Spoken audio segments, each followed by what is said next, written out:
এর সামনে যদি কেউ হেঁটে যায় তাহলে কি নামাজ হবে কিনা, অথবা সামনে কি রাখা উচিত?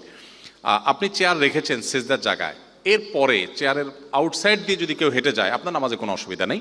আর যদি মাঝখান দিয়ে কেউ হেঁটে যায় তাহলে হাদিসের নির্দেশ হলো তাকে সাইজ করতে হবে নামাজের মধ্যেই।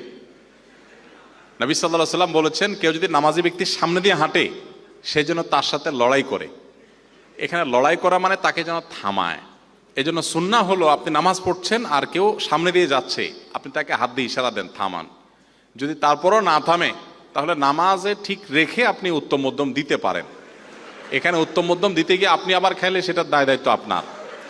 আমি একবার মদিনাতে মসজিদে নববীতে এই দৃশ্যটা চোখের সামনে দেখার সুযোগ আমার হয়েছে জীবনে। হাদিস পড়েছি বইয়ে বহুত, কিন্তু এটার আমল অ্যাপ্লিকেশন কখনো দেখি নেই। তো ওখানে আমি দেখেছি এক অ্যারাবিয়ান ভদ্রলোক নামাজ পড়ছে রিয়াদুল জান্নাতে মদিনাতে। তখন রিয়াদুল জান্নাহ ওপেন ছিল সবার জন্য। তো রিয়াদুল জান্নাতে অনেক ভিড় থাকে, কেউ কোনো দিক খেয়াল করে না। তো এক লোক তার সামনে দিয়ে যেতে নিয়েছে, উনি নামাজে দাঁড়ানো অবস্থাতে এভাবে হাত দিয়ে প্রথমে বাধা দিয়েছেন। লোকটা কেয়ার করে নাই, আবারও যাওয়া নিছে, লোকটা আবার বাধা দিয়েছেন।